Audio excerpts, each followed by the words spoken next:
Aujourd'hui, c'est le retour des Bleach Talk, les vidéos où on parle de Bleach au calme, sans script ni rien, et pour aujourd'hui, j'ai choisi de parler un petit peu d'Aizen et de ses différentes transformations. Mais avant tout, bien entendu, je vous remercie pour le soutien que vous apportez à la chaîne, et je vous invite comme toujours à claquer vos bankai sur le bouton like si vous voulez m'aider à améliorer la visibilité de cette vidéo. Et comment évoquer les transformations d'Aizen sans parler du Hogyoku, évidemment. Le Hogyoku, qu'est-ce que c'est? Eh ben c'est tout simplement la perle de la destruction, ou alors la sphère de l'effondrement comme vous voulez. Sphère de l'effondrement, je trouve ça quand même bien stylé comme nom, et c'est un outil qui à la base est capable de briser la limite entre Shinigami et Holo, donc un truc de ouf déjà de base, mais c'est pas le réel pouvoir de ce Hogyoku. Le réel pouvoir du Hogyoku, en réalité, c'est de pouvoir manifester les désirs de son porteur. Donc forcément, c'est un truc extrêmement craqué, et il faut bien se rappeler qu'à la base, il y a deux Hogyoku. Il y a le Hogyoku créé par Kisuke et le Hogyoku créé par Aizen. Et c'est en mettant les deux en commun qu'on aura un Hogyoku complet, et c'est là que Aizen va pouvoir le subjuguer en l'insérant dans son corps, tout simplement. On ne sait pas trop comment il le fait, probablement via du Kido, on s'en fout, mais en tout cas c'est comme ça, et à partir de là qu'il va pouvoir réellement subjuguer ce Hogyoku. Et maintenant qu'on a rappelé ça, on va commencer à pouvoir parler des différentes transformations d'Aizen et de toute cette évolution qui survient à partir du moment où il a subjugué le Hogyoku. On parle bien sûr de l'arc de la bataille de Karakura, la fin de l'arc Arrancar. On va donc commencer par parler de la toute première fusion qui survient pendant que Kaizen affronte Ichigo et Ishin ensuite. Hein, vous savez, quand il se fait blesser par le Getsuga Tensho d'Ichigo, et juste avant d'ailleurs par le Hado 96 de Yamaji, c'est là qu'on va voir, qui va même nous révéler que le Hogyoku est bien inséré dans son corps, et qu'en plus, il a la capacité de défendre son maître, de même le soigner, hein, tout simplement. Aizen nous dit l'instinct de défense du Hogyoku le soigne, hein, c'est pas comme une régénération de Holo, hein, il faut bien faire la différence. Là, c'est l'instinct de défense du Hogyoku envers son porteur qui soigne Aizen de cette petite blessure que Ichigo lui a faite. Et ensuite, on voit à partir de là que plus le temps passe et le combat contre Ishin continue un petit peu, pendant que Ichigo lui affronte Gin, on voit que un espèce de cocon de Hogyoku qui sort du Hogyoku commence à recouvrir le corps et puis après plus tard le visage d'Aizen. Rappelez-vous quand il affronte Kisuke et qu'il lui balance toute sa série de Kido, on voit que petit à petit une espèce de cocon commence à vraiment le recouvrir de plus en plus, et en fait c'est ça qu'on appelle la toute première fusion avec le Hogyoku. C'est la toute première fusion, la toute première étape, une phase un petit peu préévolutive, j'ai envie de dire. Mais c'est réellement à partir de la deuxième fusion que ça devient intéressant, parce que c'est la fameuse étape de la chrysalide, hein, dont tout le monde se rappelle, Aizen qui est complètement recouvert par justement cette espèce de cocon qui vient du Hogyoku, et qui pour moi est vraiment très stylé. Honnêtement, cette phase, cette forme, je m'y attendais pas vraiment. On le voit justement sortir après que Urahara lui ait lancé toute sa série de Kido et qu'il ait tenté après de faire exploser ses réserves de Reiatsu. Enfin, c'est pas les réserves de Reiatsu, mais vous savez, sur les poignets, le poignet des Shinigami, c'est de là que sort le Reiatsu. Et en gros, Urahara a une technique qui permet de sceller j'ai envie de dire, pas ses récepteurs, mais ses sorties de Reiatsu, voilà, pour en gros, littéralement faire exploser un petit peu le Shinigami de l'intérieur, quoi. Une technique de ouf qu'on verra pas, qu'on verra que là, hein, malheureusement, mais ça marchera pas. Et après l'explosion et tout, c'est là qu'on voit sortir Aizen, justement sous cette forme de chrysalide, que je trouve ultra stylée, même si c'est vrai que dans l'animé, ça fait un petit peu de cheapos, il faut pas se mentir. Dans le manga, je trouve ça un peu mieux, même si au final, dans le manga, on voit ça, quoi, peut-être... j'exagère un peu, mais ouais, une dizaine de pages grand max, hein, c'est assez rapide, hein, le combat à partir de là est très très rapide, dans l'animé aussi, mais dans le manga, c'est vraiment... quelques pages, ils se font fumer, et puis paf.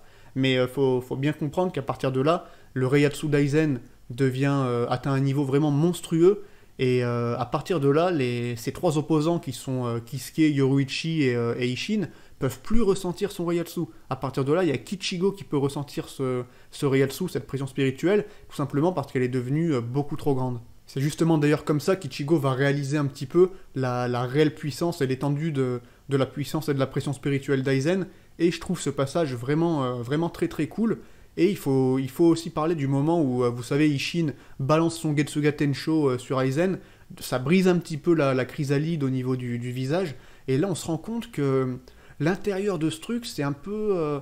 on ne sait pas trop ce que c'est, il y a une espèce de vide violet bizarre, de la pression spirituelle un peu en on sait pas trop ce qui se passe, et franchement quand on voit ça, ça donne trop envie de savoir comment Aizen va évoluer ensuite, et qu'est-ce que ça va donner, qu'est-ce qui va sortir au final de cette chrysalide, hein, parce que chrysalide, cocon, ça fait bien entendu référence à l'évolution chez les insectes, hein, ça vous n'aurez pas eu besoin de moi pour le remarquer. On arrive donc sur la troisième fusion, et à partir de là, la chrysalide c'est terminé. La chrysalide va se briser pour laisser place à un Aizen nouveau, un Aizen qui commence à devenir un être transcendantal, un être à mi-chemin entre Holo et Shinigami, avec les cheveux qui sont beaucoup plus longs, avec des yeux un peu bizarres, quelques motifs, des espèces de motifs autour du Hogyoku bien stylés, genre cette forme, elle commence à annoncer la couleur.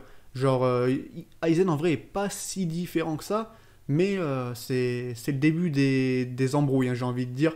À partir de là, vraiment, même si déjà avant il était monstrueux, à partir de là, bon, son Reiatsu, il atteint des niveaux stratosphériques, genre les gens qui ont pas de Reiatsu, ils se vaporisent littéralement s'ils s'approchent trop près de lui. Genre c'est pas comme un espèce de haki des rois qui va faire en sorte que les faibles ils s'évanouissent.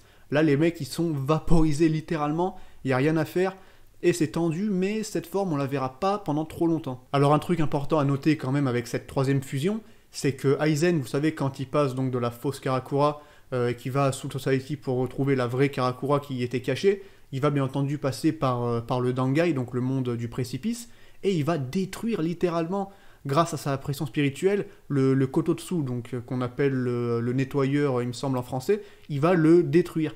Et c'est quand même un truc de ouf, c'est un moyen de nous montrer vraiment qu'il a atteint des sommets là en termes de puissance, quoi. Par contre, c'est à ce moment-là, enfin pas à ce moment-là exactement, mais pendant cette forme, qui va être trahi par son lieutenant, qui va être trahi par Gin, qui va enfin mettre son plan à exécution, après avoir passé des années pour essayer de gratter un petit peu des informations sur Kyoga-Suigetsu, pour essayer de voir un petit peu le point faible, et c'est à ce moment-là qu'il va mettre son plan à exécution, qui bien entendu ne fonctionnera pas, mais il faut quand même noter que si c'était pas Aizen à ce moment-là, possédant le Hogyoku, il faut bien aussi notifier ça, à ce moment-là le Hogyoku vraiment reconnaît Aizen comme son maître, et s'il n'y avait pas eu ça, Aizen serait dead, hein, clairement, il serait mort. On voit le trou que ça lui fait, Kamishini no Yari, quand Gin utilise vraiment le vrai pouvoir de son Bankai, donc pour tenter de tuer Aizen. Bien entendu, je le redis, ça marchera pas, hein, vous le savez, parce qu'à ce moment-là, le Hogyoku va accorder une nouvelle fusion à Aizen, qu'on appellera donc la 4e fusion. Et si j'appelle ça des fusions, c'est aussi parce que c'est le nom que ça porte dans les caractères book, hein. C'est pour ça que je dis des fusions avec le Hogyoku. Et cette 4e fusion, disons que c'est celle qui est un peu tristement célèbre. Et il faut bien se rappeler d'ailleurs que Gin, au moment où il tente de tuer Aizen, récupère aussi bien évidemment le Hogyoku entre ses mains, un peu comme si il se disait genre peut-être que si je le récupère, qu'il n'est plus en contact avec lui, peut-être qu'à partir de là le Hogyoku le considérera plus comme son maître ou quoi, peut-être que ça va annuler le truc, mais rien à voir, même en étant dans les mains de Gin, il va quand même retourner vers Aizen en lui proposant, j'allais dire, en lui offrant cette nouvelle forme, cette nouvelle fusion, qui, comme j'ai dit, est tristement célèbre. Alors, je ne l'ai pas dit jusqu'à maintenant, mais moi, en termes de design, je kiffe quasiment toutes les fusions, toutes celles dont on a parlé, je les adore. En particulier la chrysalide, parce que je la trouve assez mystérieuse, je m'y attendais pas, et c'est super stylé de se demander, surtout à l'époque, de se demander qu'est-ce qui allait sortir de tout ça. Et donc là, pourquoi j'ai dit tristement célèbre pour cette forme, je pense que vous savez à quoi je fais allusion, je parle bien entendu de son design. Le design de cette forme qui ne fait pas l'unanimité. Alors moi, je vous le dis, je kiffe. Moi, j'aime bien le design en vrai de Aizen Papillon, surtout avec le temps, à force de faire des vidéos et tout, je vous avoue que mon avis sur certains designs, certains personnages, et sur Bleach en lui-même a beaucoup changé, a beaucoup évolué, et franchement... le design d'Aizen Papillon, moi je l'aime bien, et c'est à partir de là qu'il commence à y avoir vraiment du changement, du vrai changement. Genre on a les ailes un peu de papillon, c'est un peu pour ça que justement les gens parlent de Aizen Papillon, mais déjà ça fait sens, comme je disais tout à l'heure avec la chrysalide. Rappelez-vous dans Yu-Gi-Oh! Grosse référence, le cocon de l'évolution, il se transforme en grosse mythe. Et là on peut dire quelque part que Aizen Chrysalide se transforme aussi en grosse mythe, hein, quelque part. Donc voilà, si vous avez la ref, tant mieux, si vous l'avez pas, tant pis, mais ça fait sens. Et puis de toute façon, Aizen le dit lui-même, tout ce qui fait partie du processus d'évolution paraît hideux, quelque part. Donc voilà, cette forme, il est pas très beau, on va pas se le cacher, mais moi je la trouve stylée pour ce qu'elle représente, et en plus c'est là aussi qu'on a l'ouverture du troisième œil d'Aizen, enfin il est pas ouvert, mais c'est là qu'il commence à apparaître sur son front ce fameux troisième œil, et il y a aussi cette fameuse technique, cette fameuse possibilité en fait de se téléporter, la téléportation du Hogyoku, genre un truc qui est pas forcément ultra nécessaire, mais qui est bien cool et qui permet quand même d'être assez dangereux, même si au final ça sert un petit peu à rien parce que Ichigo il se fait pas du tout avoir. Mais bien entendu, cette forme elle va surtout être mise à l'épreuve par Ichigo Dangai, hein, parce que comme vous le savez, une fois que Kaizen va tuer Gin après sa trahison, c'est là qu'Ichigo va arriver du Dangai pour régler Aizen, et vraiment, il y a des passages qui sont vraiment cool dans ce combat, même si moi je le trouve un petit peu court, je pense qu'on aura l'occasion d'en reparler un petit peu après, mais il y a des passages vraiment cool, Ichigo qui arrive, qui chope Aizen par la tête, ça c'est une technique qu'il aime bien, il fait pareil avec Yuwa dans l'arc final. Mais ouais, le gros de cette forme, c'est pendant le combat contre Ichigo, parce que ce qui va se passer, c'est que Aizen va se rendre compte petit à petit que Ichigo l'a surpassé en fait, l'a surpassé en très peu de temps, et il va un petit peu péter un câble. Il va un petit peu péter un câble pour des raisons assez claires en fait. Le mec, toute sa vie, ça a toujours été le boss dans tous les domaines, il a personne qui rivalise avec lui, à part peut-être pour l'intelligence, Urahara et tout, mais voilà, il a jamais vraiment connu de gens à son level, et du coup il peut pas partager ses idées, partager sa pensée et tout, donc c'est pour ça qu'il a un petit peu, qu'il a, comme ils disent dans les caractères book, un monde de solitude au sein de lui, et ça peut faire sens, tu vois, parce que le mec a jamais été challengé ou quoi, donc là, quand un mec arrive un peu de nulle part, bon Ichigo vient pas de nulle part, et Aizen sait très bien d'où il vient, d'ailleurs c'est un peu grâce à lui, d'une certaine manière, qu'Ichigo est né, parce que bon, il aurait très bien pu tuer Masaki à l'époque, mais il l'a pas fait parce que justement il voulait voir ce qu'allait résulter de tout ça, et ce qu'il en résulte au final, c'est un être transcendantal qui est parvenu à le surpasser, et à le surpasser simplement en apprenant la technique du Getsuga Tensho Ultime, hein, Ichigo, pardon, là, est pas du tout... et pas encore à son plein potentiel, même s'il est déjà à un niveau très très élevé, il n'est pas encore à son plein potentiel, hein. Pour moi, le Ichigo de la fin du manga est encore plus fort que ce Ichigo Dangai, mais c'est pas le sujet de cette vidéo. Le sujet de cette vidéo, c'est les transformations d'Aizen, le pétage de câble pendant ce fameux combat que j'aime beaucoup, et aussi justement ce passage où Foudrage il va balancer son Kuroitsugi, donc l'incantation plutôt suprême du Hado 90, hein, une fois qu'il est devenu un être transcendantal, il nous dit que c'est vraiment l'incantation suprême, un truc de ouf, qui joue même sur l'espace-temps et tout, genre le truc de malade, et Ichigo, il va le déboîter d'un coup de main, genre le Hado 90, et à partir de là, Aizen il comprend plus, il comprend plus, parce que bon, certes, il sait très bien, à cette époque on le savait pas, mais lui il sait normalement d'où vient Ichigo, il sait qu'il est à la fois Quincy, Shinigami, Holo, humain, blablabla. Mais en fait, ce qui lui fait péter un câble, c'est surtout que voilà, il y a peut-être quelques heures pour lui, hein, parce que dans le Dangai, il s'est pas passé que quelques heures, mais pour Aizen, il s'est passé que quelques heures. Et le moment vraiment où il pète un câble après que le Kuroitsugi soit brisé, c'est là que va entrer en scène la fusion finale, la forme finale de Aizen Hogyoku, j'ai envie de dire, même si ça veut rien dire. C'est considéré comme la fusion finale, en tout cas avec le Hogyoku, dans le caractère book, et c'est une fusion que je trouve extrêmement stylée. Enfin bref, cette dernière fusion, la fusion finale, qu'est-ce qu'elle donne? Et ben moi, comme j'ai dit, je l'aime beaucoup, parce que déjà son design est incroyable. Je trouve son design terrifiant, genre viscéral, c'est vraiment cool, et j'en ai pas parlé dans la 4ème fusion, mais on voit très très bien ici que son Zanpakuto est une partie de lui, en fait, genre une partie de son bras. C'est dans la 4ème fusion, on voyait bien qu'il était comme greffé à son corps, greffé à sa main. Là, c'est vraiment une partie de son bras, son Zanpakuto. Et le truc, c'est que arrivé à ça, moi, à l'époque, je m'étais dit bon, là, ça va se taper méchant. Là, ça va se bagarrer. Ichigo risque peut-être pas de se faire surpasser, mais ils vont peut-être être de force plus ou moins égale. Et dans un moment critique, Ichigo va nous balancer le Mugetsu. Mais c'est pas du tout ce qui se passe, parce que le combat au final est très très très rapide. on a droit littéralement à deux moves de Aizen forme finale, là, deux techniques dont on va parler justement parce qu'il y a un délire un peu marrant avec.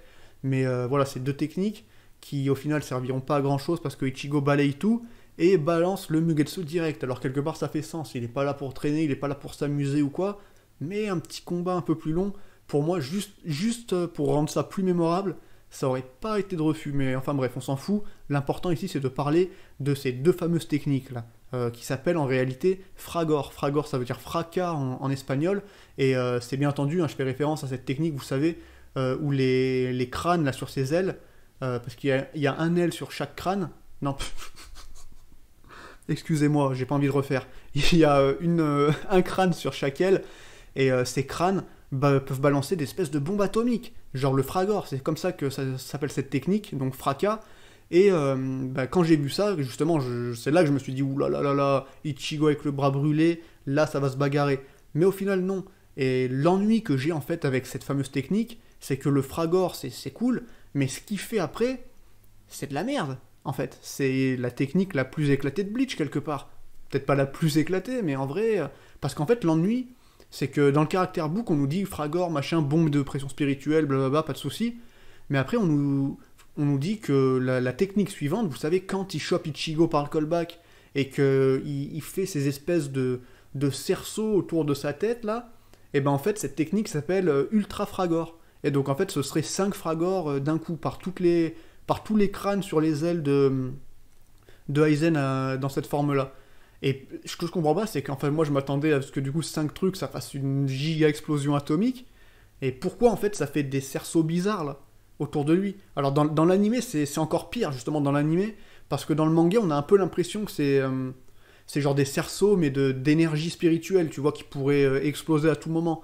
Mais genre, dans l'animé, t'as l'impression que c'est genre solide, tu vois, genre des petits cerceaux de merde, là, genre vraiment, cette technique, elle m'a toujours fasciné, parce que genre, dans le caractère book, ils te disent pas du tout vraiment à quoi elle sert. Bon, si c'est 5 machins, 5 bombes de pression en même temps, j'imagine bien que ça doit être un truc qui va peut-être se resserrer, exploser, mais bon, au final, on sait pas trop, et vraiment, je trouve cette technique, mais pas du tout mémorable, pas du tout stylée, et puis le fait que Ichigo la balaye en un coup de Zanpakuto, c'est un petit peu dommage, et c'est un petit peu, justement, le symbolique du fait que ce combat soit un petit peu trop expédié, en tout cas, à mes yeux. Mais quoi qu'il en soit, toutes ces formes-là, moi, je les aime beaucoup, et on n'a pas fini d'en parler parce que, en vérité, après s'être pris le Mugetsu, on peut encore considérer le Aizen affaibli comme étant une forme à part entière, justement qu'on appellera Aizen affaibli. Et il se passe des trucs assez intéressants à ce moment-là. Il y a plusieurs versions, mais pour moi, c'est un mélange un petit peu de tout. Déjà, ce qui se passe au moment où Aizen est gravement affaibli par le Mugetsu, c'est que, d'après Urahara, le Hogyoku, qu'il reconnaissait comme maître, ne le reconnaît tout simplement plus comme son maître, à partir de là, tout simplement parce que il s'est énormément affaibli d'un coup, donc voilà, le Hogyoku ne le reconnaît plus comme son maître, et on nous dit dans le caractère book, littéralement, que le Hogyoku, en fait, s'effondre de l'intérieur, il s'effondre à l'intérieur d'Aizen, et ce serait pour ça aussi, entre autres, que son Zanpakuto se désagrège, par exemple, alors que lui, en pleine folie, il nous dit que le Hogyoku a jugé qu'il avait plus besoin de Zanpakuto, ce qui est peut-être un petit peu n'importe quoi. Mais il y a autre chose sur la version d'Ichigo, vous savez, qui dit à Urahara, qui fait part à Urahara de ses sentiments à la fin du combat, en lui disant que d'après lui, Aizen ressentait dans sa lame une certaine solitude, une grande solitude, hein, la solitude dont on parlait tout à l'heure justement, puisque en tant qu'être extrêmement puissant, extrêmement craqué dans tous les domaines, extrêmement intelligent, extrêmement ambitieux, il avait tout ce monde de solitude en lui parce qu'il n'a jamais pu vraiment partager avec qui que ce soit. Genre c'est un peu comme si vous aviez une giga passion pour quelque chose, mais que vous pouviez le partager avec personne, et au bout d'un moment, ça devient un petit peu pesant. Mais pour moi, c'est clairement pas la seule raison. Hein. Cette histoire de solitude, elle peut même un petit peu paraître un petit peu bizarre, parce que Ichigo nous dit, Ichigo fait un peu se pose un peu la question en mode peut-être qu'au final, il voulait juste devenir un simple Shinigami. Mais franchement, moi en vrai, j'aime pas trop cette explication-là. Parce que, redevenir un simple Shinigami, ça veut un peu tout et rien dire. Et Aizen, pour moi, c'est clairement un mec extrêmement ambitieux, mégalomane. Donc même si il a cette solitude au fond en lui, Ça m'étonnerait que voilà qu'il ait envie de redevenir un simple Shinigami, mais en tout cas visiblement on nous dit même dans le caractère book hein, qu'il a quelque part fait ce souhait, mais à mon avis, enfin pour moi c'est beaucoup plus nuancé, c'est vraiment un mélange un petit peu de tout ça qui font que le Hogyoku s'effondre et que voilà il le reconnaît plus comme son maître, il est affaibli, il se fait prendre par le Kido du coup d'Urahara qui lui avait balancé avant, une fois qu'il est affaibli ça fait effet et il se fait scellé, bien entendu, comme vous le savez, pour finalement finir dans la prison du Muken, parce que bien entendu, avec le Hogyoku, ils peuvent pas le tuer.